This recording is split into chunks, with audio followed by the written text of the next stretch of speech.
Bonjour à tous, on va s'intéresser aujourd'hui à un petit exercice sur les espaces vectoriels dans R-cube et la notion de base. Donc vous avez deux espaces vectoriels F et G définis à partir de la relation reliant X, Y, Z. On vous demande de trouver une base de F, une base de G, puis une base de l'espace vectoriel intersection F inter G et de donner la nature de cette intersection. Donc à partir de là, nous continuons avec la première question donnant une base de f. Donc f est définie à partir de la relation x moins 2y plus z égale 0. On va commencer par dire que si on prend un élément de R cube x, y, z qui appartient à l'espace vectoriel f, c'est équivalent à dire que la relation x moins 2y plus z égale 0 est vérifiée.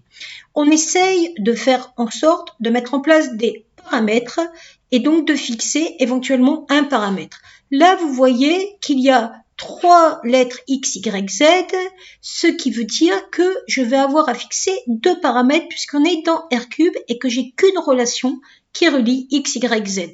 Donc moi, j'ai décidé de fixer les paramètres y égale y, z égale z. Et je vais donc isoler le x pour avoir une expression en fonction de ces deux paramètres. À partir de là, ça me permet de voir qu'un élément de R cube x, y, z qui appartient à f va pouvoir s'écrire comme une combinaison linéaire de deux vecteurs. Donc y fois les coordonnées du premier vecteur que j'ai trouvé à partir du système suivant, donc 2, 1 et 0 puisqu'il n'y a pas de y dans l'expression de z, plus z fois les coordonnées d'un deuxième vecteur, moins 1, 0 et 1, ce qui va nous donner donc un système générateur. On peut donc dire que l'espace vectoriel f est l'espace vectoriel engendré par les deux vecteurs de coordonnées 2, 1, 0, moins 1, 0, 1. Et d'ailleurs, on peut remarquer que c'est un système libre de deux vecteurs qui forment un système générateur, donc une base de f. On peut donc même dire que la dimension de f est égale à 2.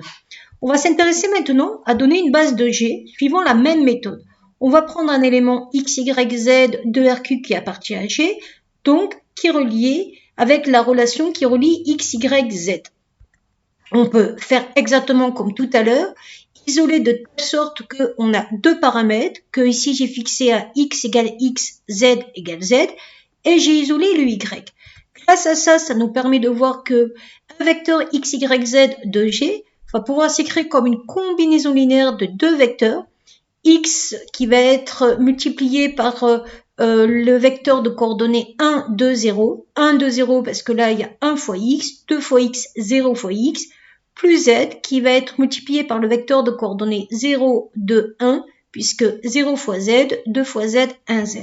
On peut donc dire que G est l'espace vectoriel engendré par ces deux vecteurs. De plus, ces deux vecteurs forment un système libre qui est aussi un système générateur, donc une base de B. La dimension de G est donc égale à 2. La question d'après, c'était de donner une base de F inter G.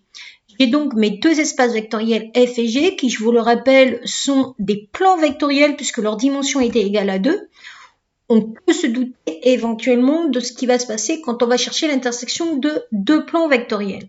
Donc si je prends un élément de R cube, x, y, z qui appartient à l'intersection F inter G qui est aussi un espace vectoriel, ça veut dire que la première égalité va être vérifiée et la deuxième égalité va être vérifiée.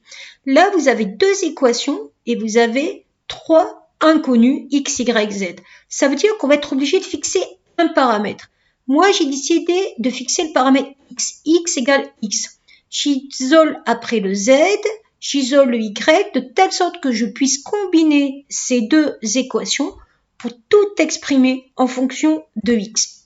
Donc, vous avez vu que là, ce que j'ai fait, c'est que j'ai injecté dans y l'expression de z.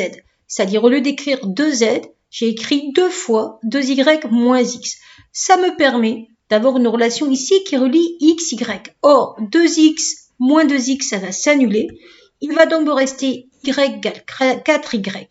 Ça me permet de justifier que y égale 0. Quand j'ai eu le y égale 0, je l'injecte dans z. Ça va me permettre de dire que x égale x, z égale moins x, y égale 0. Concrètement, je vais donc avoir une relation qui relie x, y, z avec un vecteur, x fois un vecteur de coordonnées 1, 0, moins 1. Ça me permet de dire donc que j'ai un espace vectoriel engendré par un vecteur, c'est donc une droite vectorielle. Donc l'intersection de ces deux plans vectoriels est donc une droite vectorielle, ce qu'on aurait pu se douter. Je peux même dire que donc la dimension de f inter g est égale à 1, ce qui paraît normal si justement on a une droite vectorielle. Et on peut même remarquer que si je prends la formule de la dimension de f union g, qui est égale à la dimension de f plus dimension de g moins dimension de f inter g, j'obtiens 3, qui est la dimension de R cube. Voilà.